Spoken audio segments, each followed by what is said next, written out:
이제 두 번째 시간은 발전 과정에 따른 분류다 이렇게 얘기하고 있는데, 그러니까 기본적으로 아까 얘기했지만 개념을 한 칼에 정의하기보다는 다양하게 분류해 봄으로써 개념을 알 수 있다라는 거죠. 그래서 이제 두 번째 시간은 근대 입헌주의와 현대 사회국가 이거를 배우도록 할게요. 우리가 기존의 법과 헌법이다라는 걸 구별하는 가장 큰 기준은 권리가 있냐 없냐예요. 그러니까 과거에는 권리라는 단어가 아예 없었거든요. 헌법전에. 예를 들어 경국대전이나 이런 거 보면 항상 여러분들 의무만 있어요. 의무. 이렇게 해라 저렇게 해라 이렇게 의무만 있지 권리라는 게 사실상 없었다는 거죠. 그래서 이런 권리가 최초로 어디 들어가 있다? 버지니아 권리장전. 이 말은 버지니아의 어떤 주법 있죠. 주법에 바로 권리란 말, 생명권, 저항권 이런 말이 최초로 들어갔기 때문에 얘를 우리가 최초의 어떤 근대 입헌주의 헌법이다, 헌법이다 이렇게 얘기하는 거예요. 다음 사회국가헌법이다 이렇게 얘기하려면 여기에 뭐가 들어가야 되냐면 사회권, 밑에도 있지만 약자에 대한 배려 있죠. 요게 들어가야 우리가 현대 사회국가헌법이다 이렇게 얘기하는 거예요. 자, 계기를 보니까 부르주아 혁명을 통해서 근대 입헌주의가 만들어졌고 사회주의 혁명을 통해서 현대 사회국가헌법이 만들어졌다 이렇게 얘기합니다. 자, 국가 간 근대 입헌주의 부르주아들은 국가는 어떤 모습을 띄어야 되는가 이렇게 물어봤을 때 소극 야경 국가다 이렇게 얘기해요. 이게 뭔 말이냐면 어지간하면 나서지 말라는 거예요. 국가는 옛날에 국가가 나서면 항상 시민들을 괴롭히고 착취하고 막 이러다 보니까 어지간하면 나서지 마라. 그래서 야경, 밤에 도둑이나 잡으라는 거예요. 경찰, 밤에 도둑이나 잡고 아무것도 하지 마 이렇게 얘기하는 거예요. 아무것도 하지 마. 그런데 현대 사회국가는 적극적으로 나서 약자 좀 배려해줘 이런 국가를 추구하게 된다 이렇게 얘기한다는 거죠. 또 법치주의도 부르주아 혁명 당시에는 우리가 만든 법은 모두 다 정당해, 악법도 법이야 라는 법이라는 형식만 가지면 모두 정당하다 이렇게 얘기했는데 지금은 내용도 정당해야 된다는 거예요. 형식이 중요한 게 아니라 내용이 잘못되면 악법은 제거해야 돼. 그래 이게 나중에 어디로 연결되냐면 바로 헌법재판으로 연결이 된다는 거죠. 그래서 위헌심사라는 걸 하게 됩니다. 지금은 악법은 법이 아니야 이렇게 얘기한다는 거죠.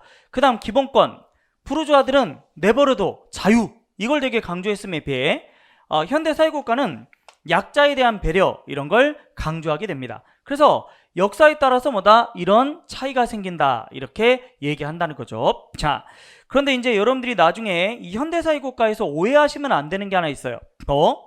사회권을 되게 강조하다 보니까 제가 아까 뭐라고 그랬냐면 약자에 대한 배려라고 했죠.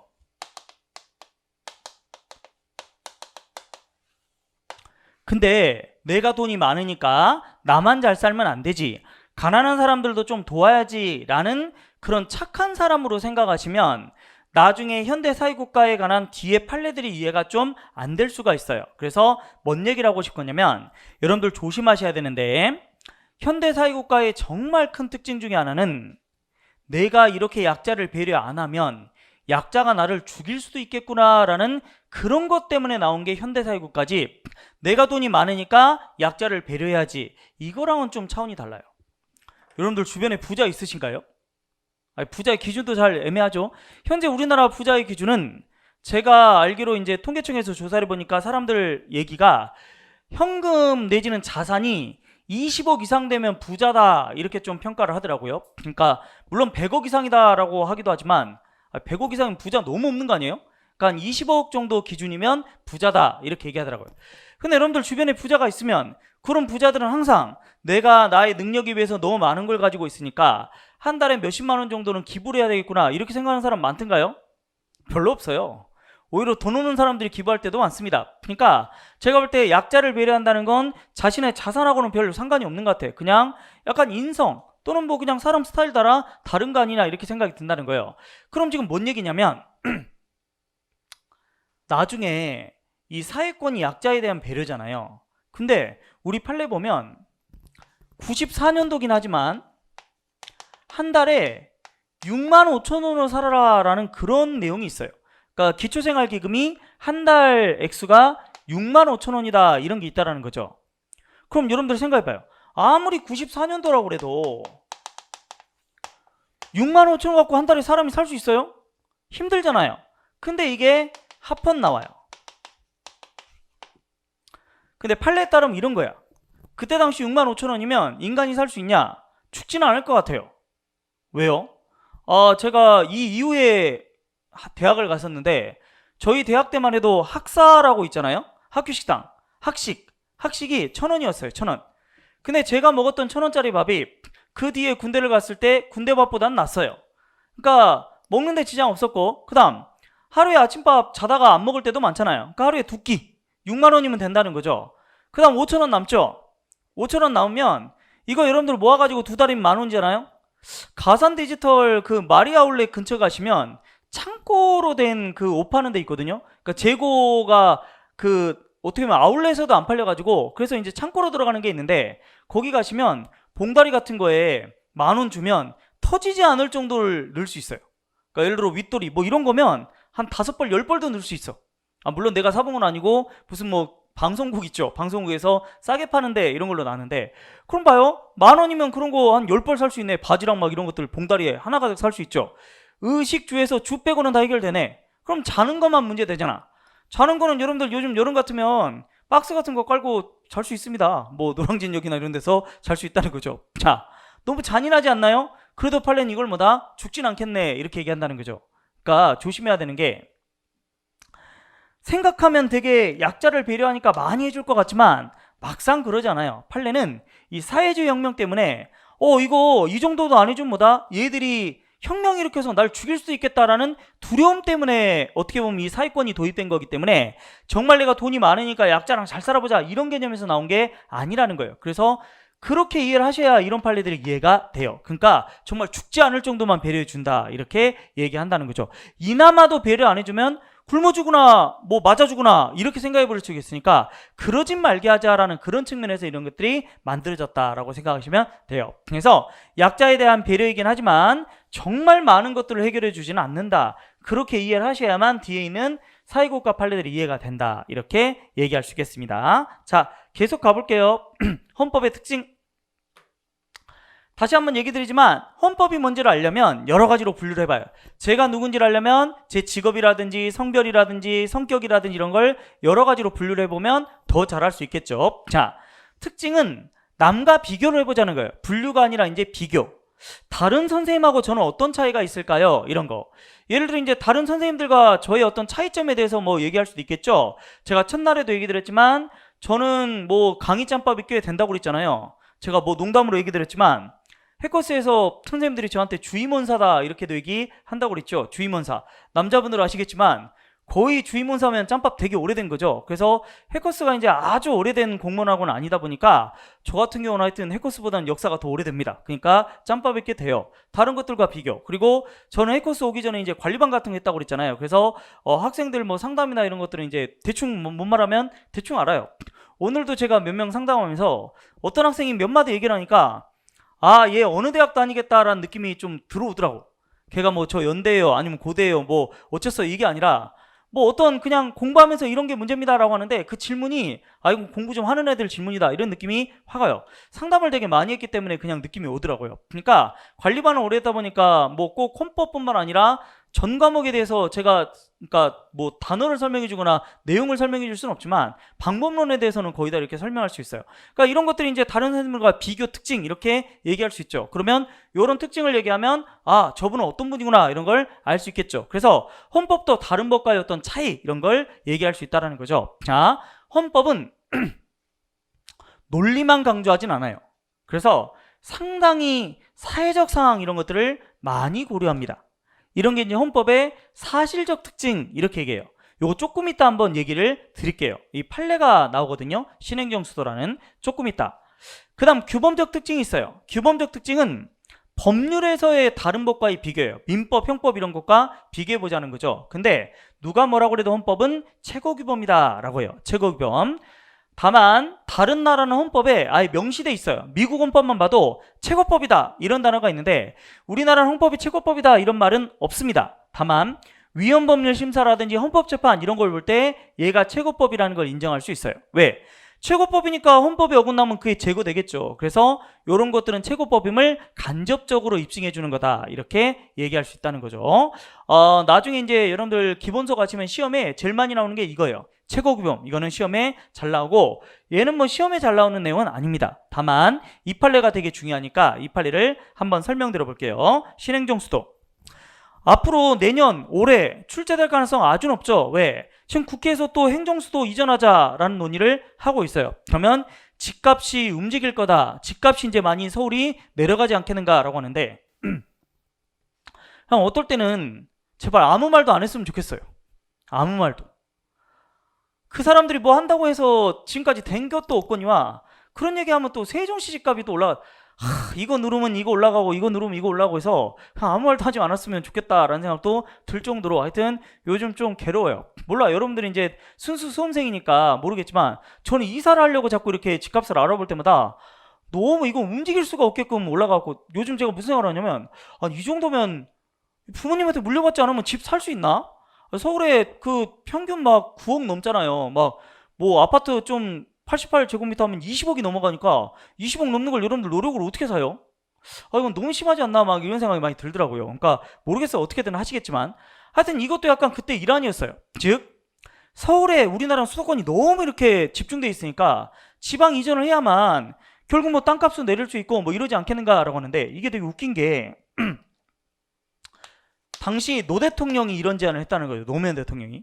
상대방 이해창 후보였는데 이런 제안을 하지 않았어요. 왜? 수도를 이전하는 게 그렇게 만만한 문제가 아니다라고 했었거든요. 근데 여러분도 알다시피 이분이 대통령 될 거라고 생각을 아무도 안 했거든요. 그러나 실제로 이분이 될 거라고 생각은 안 했는데 정말 이분이 돼버렸어. 그게 행정 수도 때문에 된 건 아닌 것 같아요. 뭐 여러 가지 이유가 있죠. 정몽준 씨랑 이렇게 통합한 것도 있었고 그 다음에 뭐 약간 막판에 깨지면서 이제 어떻게 보면 또 이렇게 집중된 것도 있고 그 다음 신행정수도는 이제 충청도표를 모으는데 상당한 기여를 했어요. 자, 다만 그때 당시 이분 지지율이 아마 제가 알기로 20% 초반대였기 때문에 될 가능성은 없었다라고 생각을 해서 당시에는 그렇게 크게 논란이 안 됐었습니다. 근데 이분이 당선이 돼버렸어요. 당선이. 그러면서 이제 상당히 이렇게 논란이 됐다는 거죠. 그래서 실제로 특별법을 만들어서 이전을 하려고 했죠. 그래서 신행정수도 이전 특별법이었어요. 이게 뭐냐? 수도를 서울에서 어디로? 연기공주, 즉 세종시라고 할까요? 충청도라고 합시다. 충청도로 이전하는 법이다. 이렇게 얘기했다는 거죠. 자, 우리나라는 어떤 법이 위헌이지 합헌이지는 되게 논리적으로 간단해요. 자, 헌법의 원리, 전문, 조문 요 세 가지가 있어요. 예를 들어 이제 나중에 배우시겠지만 전문 나오거든요. 그 전문. 그 다음에 헌법 1조부터 130조 조문. 그리고 헌법 조문에 꼭 안 나와 있더라도 민주주의라든지 법치주의라든지 우리가 나중에 배울 그런 원리에 위반되면 이 법은 위헌이다 라고 하거든요. 그러니까 간단해요. 어떤 법이 있으면 여기에 대입시켜 보는 거예요. 그래서 어긋나면 위헌, 그러지 않으면 합헌, 어긋나지 않으면 합헌, 이렇게 판결을 내립니다. 근데 문제는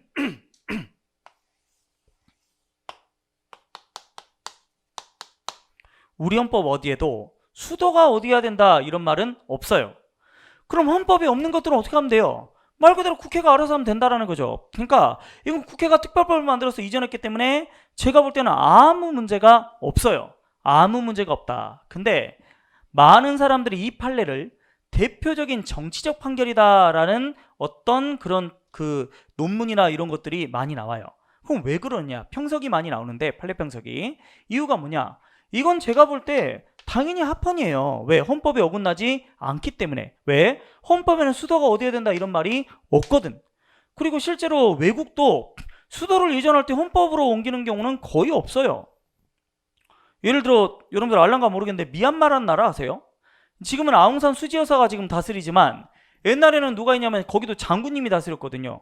그 장군님이 점을 되게 좋아해요. 점을 되게 좋아해서 신년 1월 1일이 되면 항상 점을 보십니다. 근데 점장이가 뭐라고 그랬냐면 수도로 옮겨야 되겠네 라고 한 거예요. 그래서 언제요? 동양은 여러분들 십자 되게 좋아하는 거 아시죠? 쌍십자. 그래서 10월 10일 날 어디로 옮겨요? 여기라고 해서 실제로 미얀마는 그렇게 수도를 옮긴 적이 있어요. 그러니까 뭐 점장이가 이렇게 옮기기도 하는데 헌법을 바꿔가지고 옮긴 나라가 그렇게 많지 않다는 거죠. 지금 인도네시아도 수도 옮기려고 그러잖아요. 근데 거기도 헌법 개정 안 합니다. 그럼 꼭 우리나라만 이래야 될 이유가 없다라는 거죠. 게다가 우리 헌법 나중에 보시면 어디에도 수도가 어디에 된다 이런 말은 없어요. 없어. 그럼 이건 문제 없는 거 아니야? 근데 이 판례가 왜 정치적이냐? 이미 답정너예요. 답정너. 위헌이 결론이 난 거야. 왜 위헌으로 결론 났냐?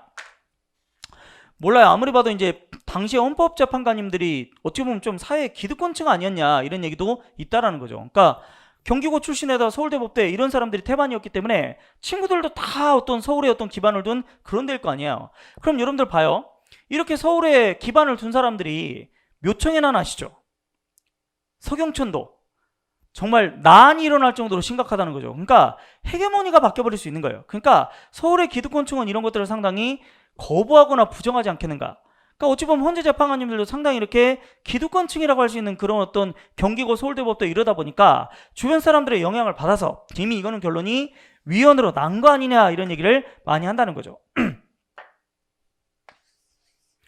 그럼 이미 위헌이 났는데 없어. 위헌을 시키려면 이런 거 위반돼야 되는데 없다니까. 없으니까 뭐요? 이때까지 언급도 안 했던 관습헌법을 언급을 하더라는 거죠. 관습헌법, 관습법. 즉 조문에는 없지만 수도가 서울이라는 건 뭐다? 관습헌법이래요. 관습헌법. 조문에는 없지만 그건 관행이야. 관습이야. 그리고 이런 수도가 서울이라는 이 관습헌법은 성문헌법과 동일하대.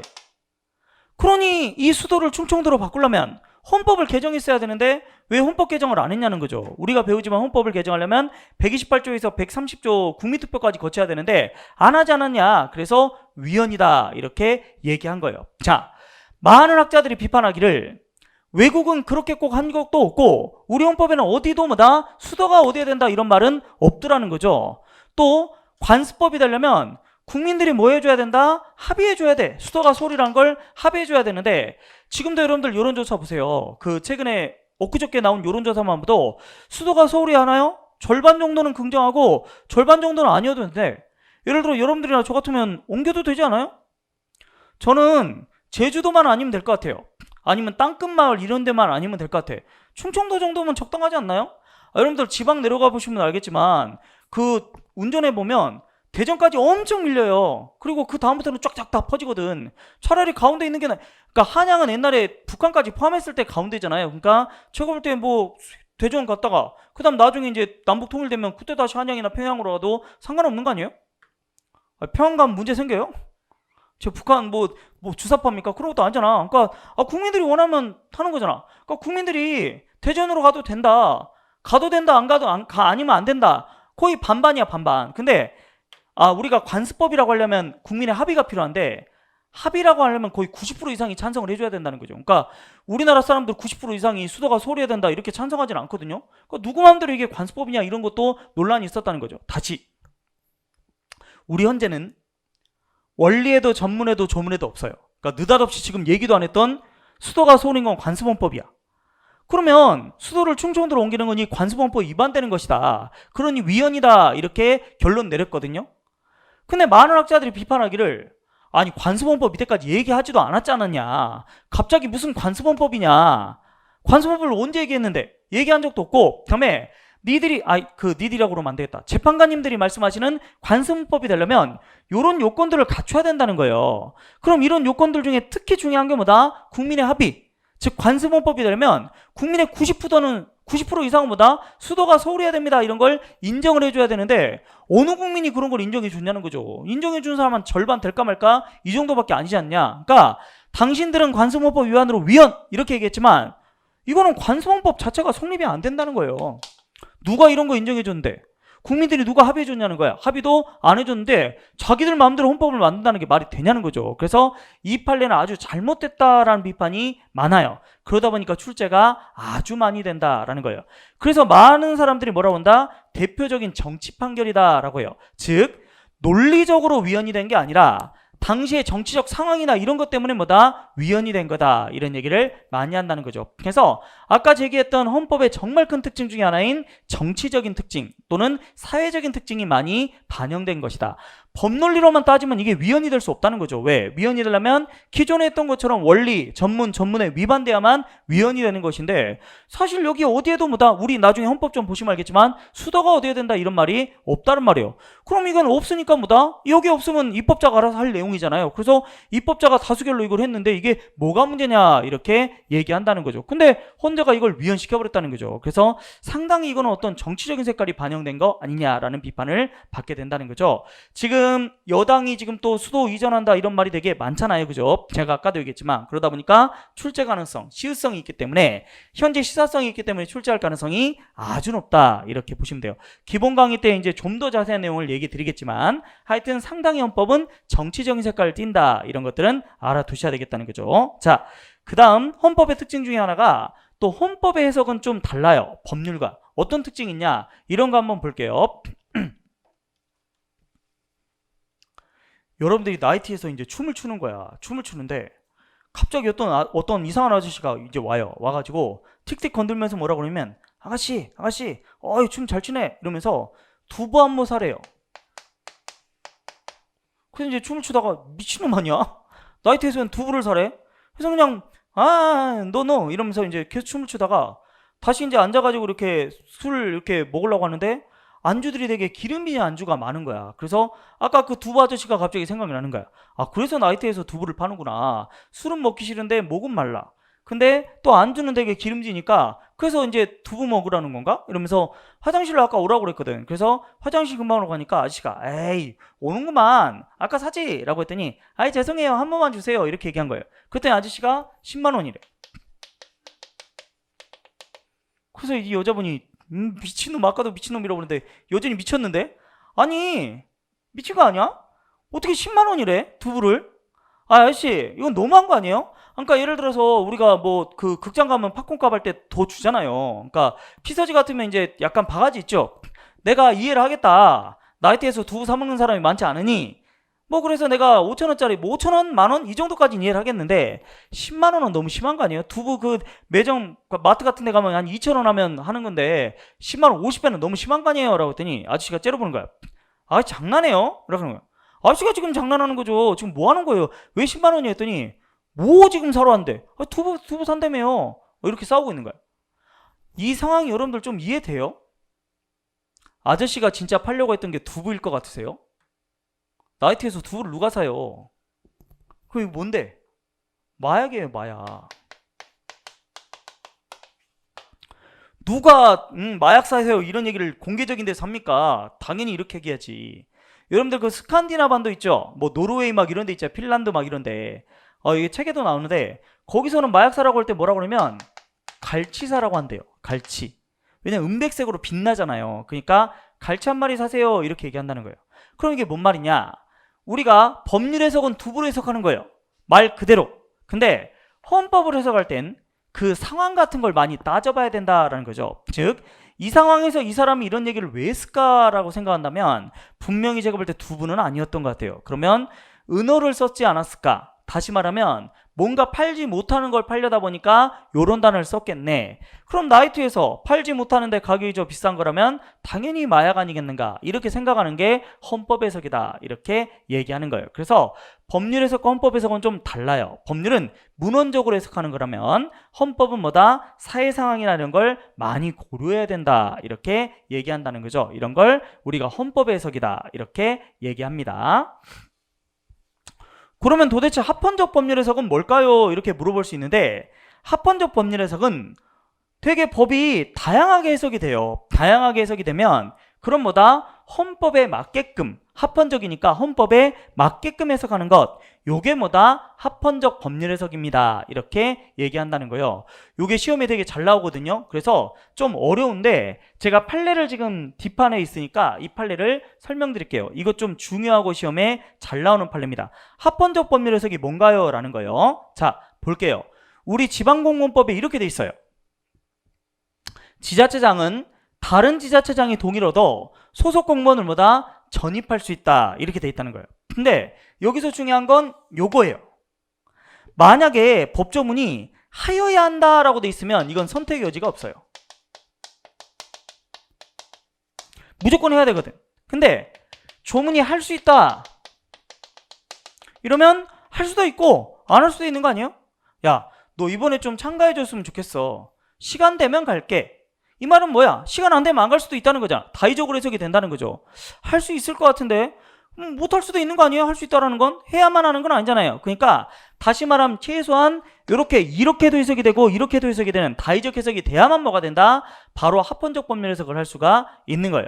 헌법에 맞게끔 해석한다. 이렇게도 해석이 되고 이렇게도 해석이 돼야 헌법에 맞게끔 해석을 해줄 수 있는 거죠. 무조건 이르적으로밖에 해석이 안 되면 이거는 합헌적 법률 해석을 해줄 수가 없어요. 자, 그러면 다시 말하면 지자체장은 다른 지자체장의 동의를 얻어 소속 공무원을 전입할 수 있다라고 돼 있죠. 그러면 보낼 수도 있고 어찌 보면 또 안 보낼 수도 있다 이렇게 얘기가 된다는 거죠. 그러면 어떻게 해석을 해주는 게 헌법에 맞는가 이렇게 보는 거예요. 자, 사건을 한번 볼게요. 서울시장이랑 광주시장이 있어요. 근데 이 조문에 따르면 얘네들이 동의를 하면 이 소속 공무원을 뭐다? 일로 보낼 수 있다는 거죠. 사건은 광주 비엔날레 여러분들 아시죠? 전 세계적인 어떤 문화 행사인데 광주에 문화 전문지관이 없는 거예요. 그러니까 있는데 너무 모자라. 그래서 서울시장한테 이제 얘기를 한 거예요. 지금도 여러분들 지금 이제 안 계시지만 서울시장이 옛날에 민주당, 광주시장 민주당 이런 경우가 되게 많았거든요. 그러다 보니까 같은 당이다 보니까 서로 친해.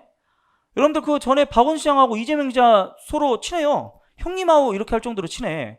그래서 이제 박원순 시장님이 자꾸 우리 아우랑 나랑 사이 뭐 대선해서 자꾸 사이 멀게 하지 마라 이런 얘기 한 적도 있거든. 그러니까 서로 친하다는 거예요.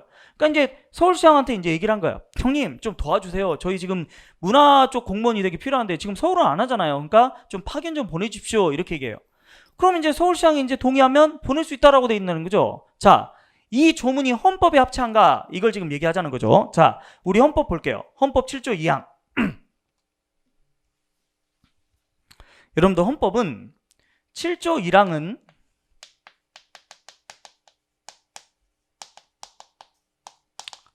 여러분들 공무원은 국민에 대한 봉사자여야 됩니다. 이렇게 돼 있어요. 근데 이거는 이 지금 사안하고는 별 관련이 없어요. 요 사안과 관련 있는 건 7조 2항이에요. 7조 2항. 7조 2항은 뭐라고 돼 있냐면 공무원의 신분과 정책 중립성은 법률이 정하는 바에 의해서 보장된다. 즉 신분보장이 나와 있어요. 밑에 조금 글씨가 안 보일 수 있는데 신분보장은 즉 의사에 반해서 불이익을 받지 않는다라는 거예요. 그러니까 여러분들 의사에 반해서 불이익을 받지 않아요. 신분보장이라는 건 원하지 않으면 불이익도 없어. 그러면 여러분들이 원하면 그러면 해도 돼. 원하지 않으면 하면 안 돼. 원하면 해도 돼. 요렇게 해석하는 게 7조 2항이라는 거예요. 자, 그럼 봐요. 이 갑이 서울시에 있는 갑이 광주 비엔날레가 있는 곳에 가는 게 이익일까요? 불이익일까요? 이거는 알 수 없어요. 왜? 이익일 수도 있고 불이익일 수도 있죠. 예를 들어 어떤 건 이익이고 어떤 건 불이익일까요? 여러분들 7급 준비할 때 상담해 보면 사람마다 성향이 다 달라요.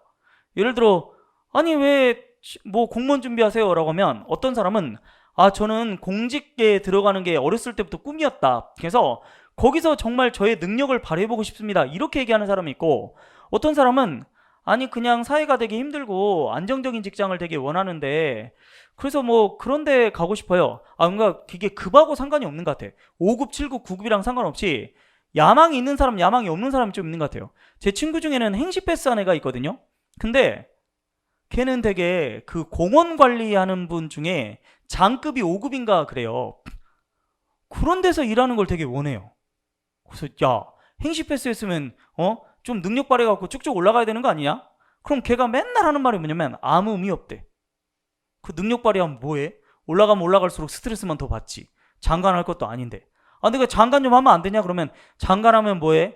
장관하면 뭐 월급이 더 나오냐? 아니면 괜히 욕만 더 먹어? 그런 사람은 정말 그게 딱 맞아. 그러니까 장관이나 이렇게 올라가면 올라갈수록 그 스트레스만 더 받는다. 또 잘 보려면 야근해야 되잖아. 그러니까 그럴 필요 없다. 그냥 나는 공원관리 얼마나 편하냐. 산책 좋아한대요.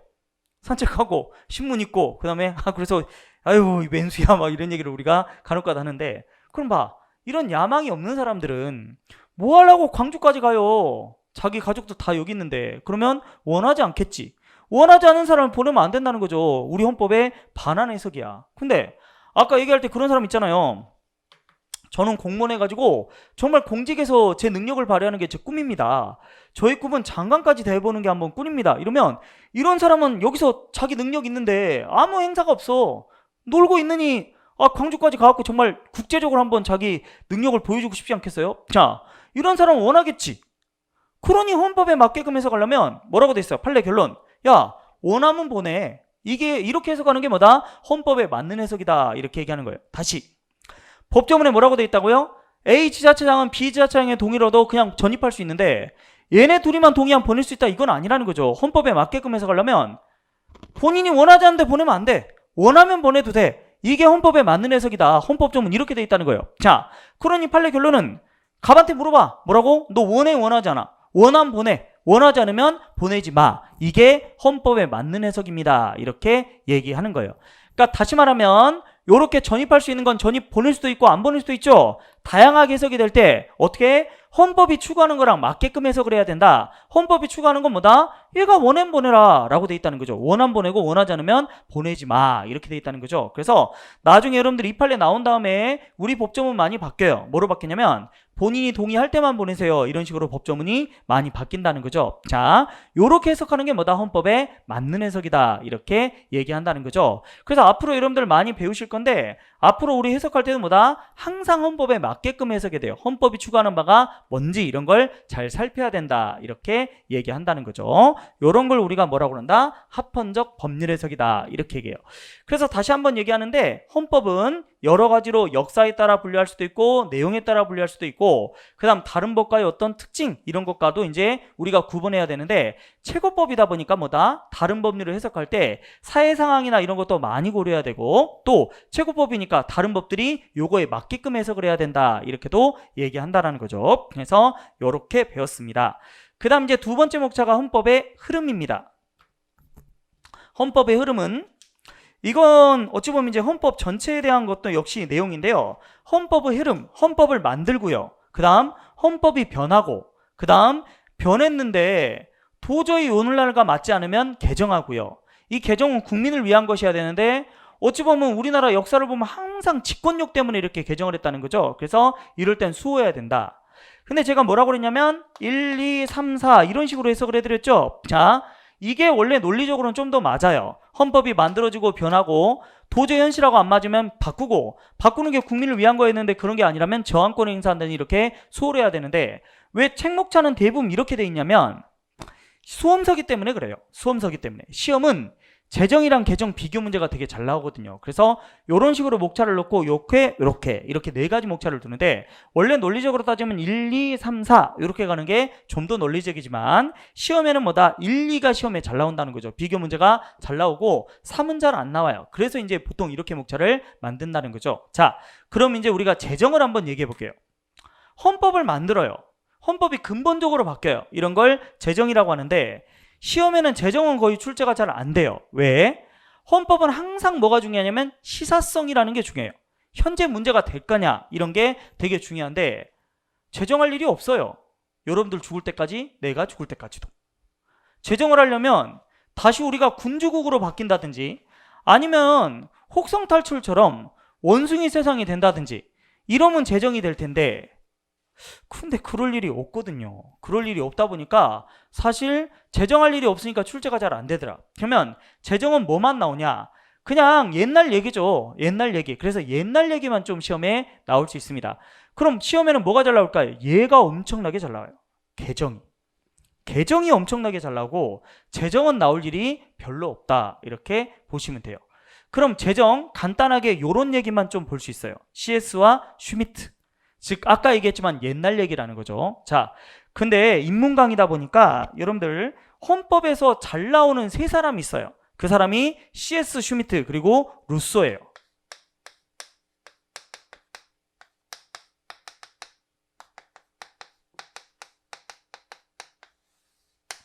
자, 슈미트를 먼저 잠깐 얘기 드려볼게요. 슈미트는 이 사람의 주장을 알려면 간단해요. 이 사람은 동물의 법칙을 주장하는 사람입니다. 그러니까 분쟁이 생겼을 때나 이런 때 어떻게 해결해야 됩니까? 라고 물어보면 항상 슈미트는 누가 힘이 센데 힘으로 밀어붙여 이렇게 얘기한다는 거죠. 그래서 이런 힘 가진 사람의 결단, 의지, 파워 이런 걸 항상 강조해요. 나중에 이 사람은 누렌베르크 전범재판소에 끌려가게 돼요. 독일 사람이었는데 왜 끌려가게 되냐?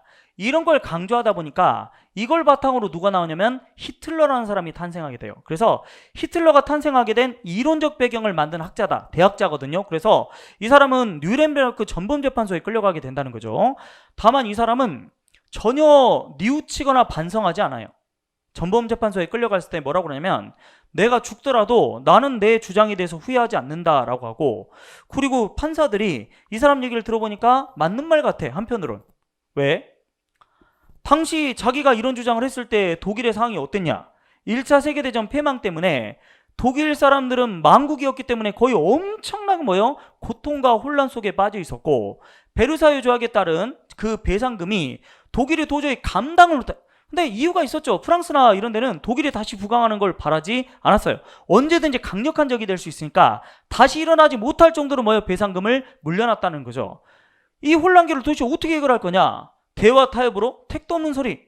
다시 말하면 유태인 학살을 하더라도 결국 강한 지도자가 나타나서 힘으로 누르고 약간의 약자들한테 피해가 있었지만, 그러나 내 주장대로 히틀러가 탄생해서 결국 다시 전 세계와 상대로 싸울 수 있을 정도로 부강한 독일이 되지 않았냐. 이 사람은 뭐라고 그러냐면 자기는 정말 잘못한 게 하나도 없고 오히려 문제는 히틀러의 전략적 실수다. 소련을 왜 쳤냐는 거예요. 소련을. 카마니는 소련을 왜 쳤니? 아니, 소련만 안 쳤으면 소련의 여러분들 2차 세계대전 그 전쟁사를 보면 한 400만인가가 가잖아요. 그거 영국 빼고 다 먹지 않았어요? 그때 당시? 솔직히 안 먹은 데가 스페인 쪽 안 먹었잖아요. 근데 스페인은 먹을 필요가 없는 거예요. 왜? 스페인은 여러분들 블랑코 정권이라고 해서 걔네도 파시스트거든요. 그러니까 이탈리아, 그 다음 블랑코, 얘네는 스페인은 같은 라인이에요. 같은 라인. 추축국이야. 사실 어찌 보면. 그러니까 같은 파시스트인데 내가 뭐 하려고 얘를 쳐요. 그러니까 영국 빼놓고는 유럽 다 먹었단 말이에요. 그러니까 차라리 소련 가지 말고 뭐 하려고 소련을 갔냐는 거죠. 그냥 영국 가갖고 먹어버렸으면 내가 원하는 독일 제국이 만들어지지 않았겠느냐. 그리고 그렇게 죽으라고 쳤으면 결국 먹지 않았겠냐. 영국 빼놓고 다 먹었는데 이렇게 얘기한다는 거죠. 그러니까 이거는 내 주장이 잘못된 게 아니라 그냥 히틀러가 전략적으로 미스했기 때문에 독소 불가침까지 맺었는데 뭐하러 거길 들어가서 그 난리를 저질렀냐는 거죠. 그러니까 나는 죽어도 이건 내 잘못 아니다. 이거는 내가 생각할 때는 여전히 나는 그런 주장을 할 수밖에 없었다라고 한다는 거죠. 근데 우리가 이 사람이 히틀러한테 아부하려고 이런 주장을 했으면 정말 비난하겠지만 듣다 보면 또 빠져들지 않나요? 맞는 말이잖아. 소련 안 쳐가지고 영국 먹었으면 아이고 이런 얘기도 해. 나폴레옹은 뭔데? 징기스칸은 뭔데? 그러고 따지면 다 학살자냐? 징기스칸 여러분들 몽골군은 정말 잔인하게 사람 죽이지 않았나요? 막 그 임산부 배가룩 막 그랬잖아. 근데 애도 추앙받고 있잖아. 왜 이 사람은 추앙받아? 히틀러도 만약에 그랬으면 추앙받고 나도 추앙받았을 거다 이런 얘기를 하니까 풀려나와요. 왜? 어떻게 생각 자체가 그렇게 옳다라고 생각하는데. 그래서 이 사람은 무조건 힘의 법칙을 주장해요. 힘의 법칙. 파워 이것만 강조하는 사람이다 라고 한다는 거죠. CS를 이해 못하면 헌법이 이해 안 될 수가 있어요. 근대 입헌주의 이해를 하면 이 사람이 대표학자예요. 근데 이 사람의 별명이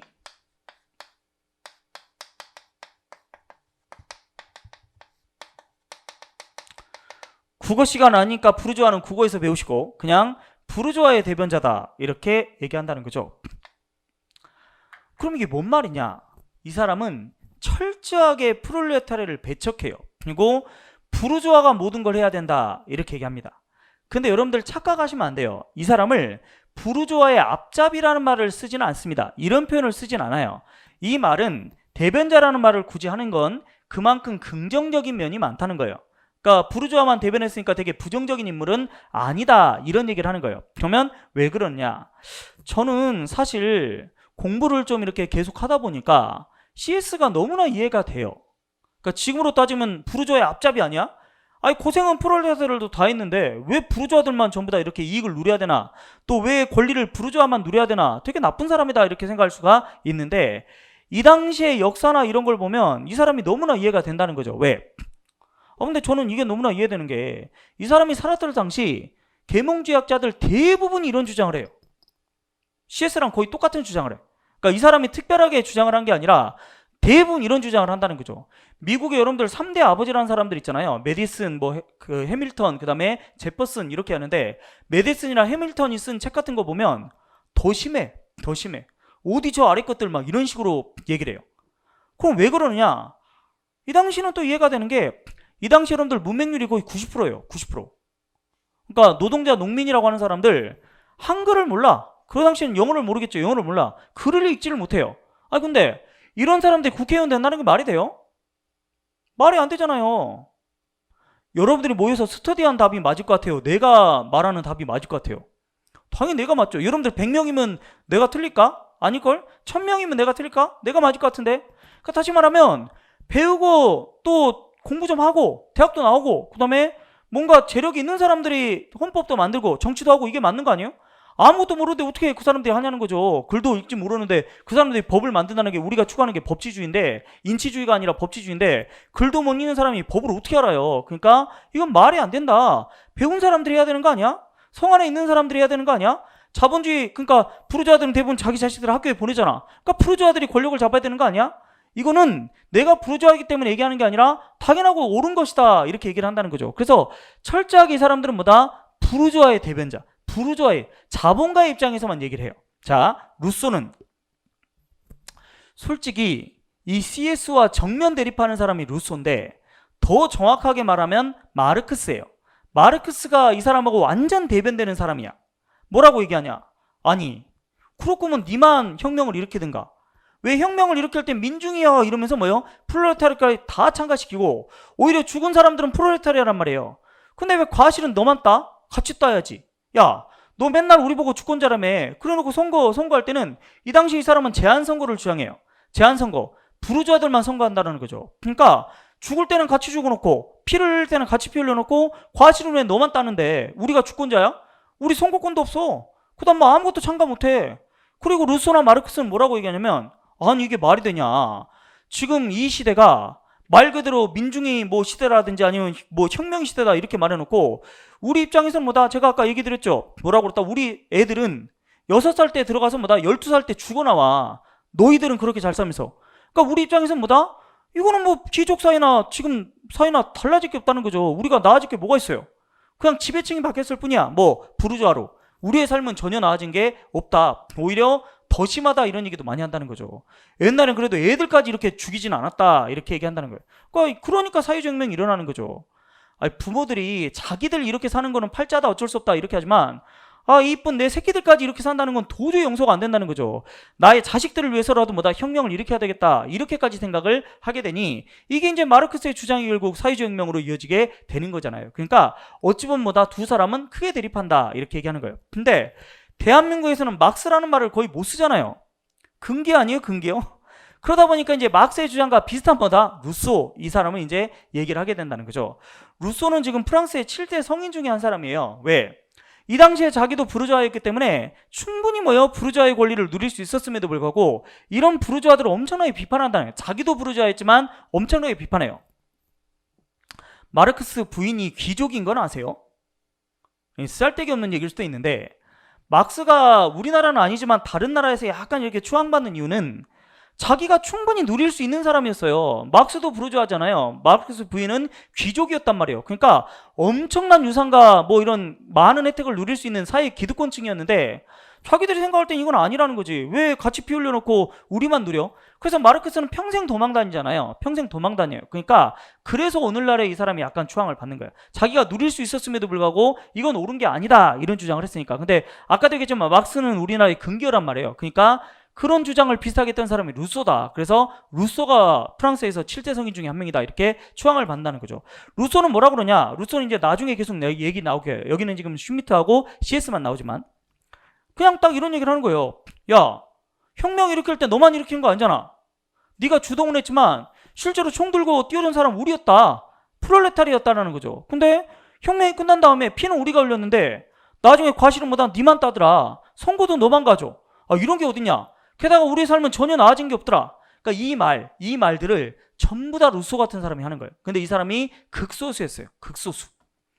그렇기 때문에 이 당시에는 이 사람들이 추앙을 못 받았다. 그러니까 오늘날의 입장에서 생각하시면 루소 말은 거의 맞을 수 있다라고 생각해요. 그래서 다시 말하면 헌법에서 정말 많이 나오는 사람들 3사람인데 그 한 사람은 슈미트. 이 사람 뭐만 생각하면 돼? 힘의 법칙. 온리 힘. 이것만 생각하시면 되고 그 다음 CS는 뭐다? 오로지 부르주아 이익 이것만 생각하시면 되고 그 다음에 루소는 뭐라는 거예요? 그렇게 생각하지 마시고 오늘날 현실적인 입장을 생각하시면 루소다 이렇게 보시면 거의 맞아 떨어진다는 거죠. 자, 그럼 이 두 사람의 헌법 제정을 한번 생각해 볼게요. 자,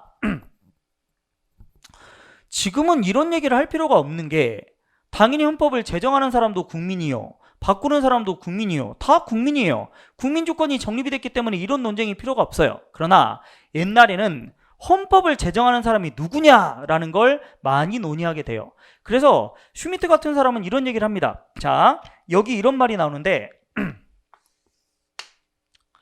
헌법을 제정하는 사람도 개정하는 사람도 요즘 다 국민이니까 이게 구별할 필요가 없잖아요. 근데 이 당시만 해도 이런 논쟁을 많이 했다는 거죠. 헌법을 제정하는 건 진정한 국민투표로 해야 되지만 국민들이 맨날 모여서 개정할 수 없으니까 이 당시는 또 개정도 많이 했거든요. 그래서 제정같이 중요한 것만 국민이 하면 개정하는 건 덜 중요하니까 의회가 해도 되는 거 아니냐. 그래서 바로 이 슈미트라는 사람은 이 제정 권력과 개정 권력을 확실하게 구별해요. 그러니까 제정은 정말 중요한 힘, 개정은 좀 덜 중요한 힘, 이런 걸 구별하는데 CS는 딱히 말을 안 해요. 그리고 요즘도 구별 안 하죠. 왜? 제정도 국민이 하고 개정도 국민이 하는데 이게 말할 필요가 있나라고 한다는 거죠. 약간 수업령이에요. 수업령. 자, 제정하는 데는 뭐가 없다? 한계가 없습니다. 내가 처음이고 내가 가장 큰 파워를 갖고 있는데 누가 나한테 한계를 부여할 건데, 이렇게 얘기해요. 자, 또 정당성, 스스로 정당화된다. 힘 가진 자의 결단이다 라고 해요. 그리고 CS는 오로지 국민. 왜? 이 사람 부르주아의 대변자니까. 근데 슈미트는 힘을 가진 사람이면 누구나 될 수 있어요. 왕도, 귀족도. 항상 이 사람은 파워를 누가 가졌냐 이렇게 얘기합니다. 그 다음 제정 권력과 개정 권력을 구별했느냐 논란이 있다. 이 사람은 확실히 구별했어요. 그래서 제정이 훨씬 더 중요한 힘, 개정하는 건 좀 약한 힘, 이렇게 얘기한다는 거죠. 그 다음이 시험에 좀 잘 나와요. 헌법을 제정하는 건 이 사람 부르주아의 대변자라고 그랬죠. 그러니까 국회의원들만 해야 돼요. 국민투표 빠져. 왜? 국민들은 누군데? 프롤레타리아잖아. 노동자, 농민. 아니, 글도 모르는 사람들이 헌법을 어떻게 개정을 하냐는 거죠. 그러니까 안 돼. 그러면 잘못될 수 있어. 항상 CS는 중우정치 같은 얘기를 해요. 많은 사람들이 좋은 게 아니다. 똑똑한 사람들, 지식인 계급이 뭐다? 헌법을 만들어야 돼. 그래서 반드시 뭐다? 아는 사람, 지식인 계급들이 헌법을 만들어야 돼. 그래서 국회의원들만 헌법을 만들어야 돼. 이렇게 얘기합니다. 그러나 루소 CS랑 말고 슈미트는 아니야, 힘 가진 사람이면 어떤 방식든 가능해. 따라서 국민투표로 해야 된다. 이렇게 얘기한다는 거죠. 요 권력 행사 방법이 가장 시험에 잘 나온다. 이렇게 보시면 돼요. 이게 이제 헌법의 제정인데 여러분들 약간 논란이 있는 게 한계예요. 한계. 봐봐요. 내가 처음 만드는데 무슨 한계가 있어? 라고 하잖아요. 근데 여러분들 봐봐. 아무리 헌법을 처음 만들더라도 몽골군처럼 만약에 어떤 사람이 항복을 안 하면 애고 사람이고 다 죽여버려야 되나요? 그건 상식에 의하면 아닌 거 아니에요? 그리고 또 봐요. 패전국의 국민들은 전부 강간해야 되나요? 옛날 몽골군은 막 지면 다 강간하고 죽이고 막 그랬잖아. 강간살인 마음대로 해도 돼요? 다 뺏어가도 돼요? 안 되잖아. 그러니까 기본적으로 우리가 뭐가 있다는 거예요? 상식 또는 보편 이성이라는 건 있지 않니? 모든 사람들이 생각하는 기본 생각은 있지 않니? 라는 거예요. 그래서 오늘날의 학자들은 이 사람들과 달리 대부분 한계는 나중에 기본서에서 얘기하겠지만 있다. 이렇게 얘기합니다. 어떤 한계? 보편 이상이라든지 상식에 관한 한계가 있다. 이렇게 얘기한다는 거죠. 아무리 처음 만든다고 해서 네 맘대로 해라 그런 건 아니다. 이렇게 얘기한다는 거죠. 그래서 뭐가 있다? 보편 이성, 상식 이런 한계는 있다. 아무리 패전국 국민이라고 해도 막 죽이면 안 돼. 강간하면 안 돼. 다 뺏어가면 안 돼. 이런 상식은 있는 거 아니냐. 이렇게 얘기한다는 거죠. 그래서 오늘날과는 약간 다른 개념이다. 이렇게 보셔야 돼요. 개정은 또 시험에 되게 잘 나오는데 시간이 1시간 정도 됐으니 잠깐 쉬었다가 계속 진행하도록 하겠습니다.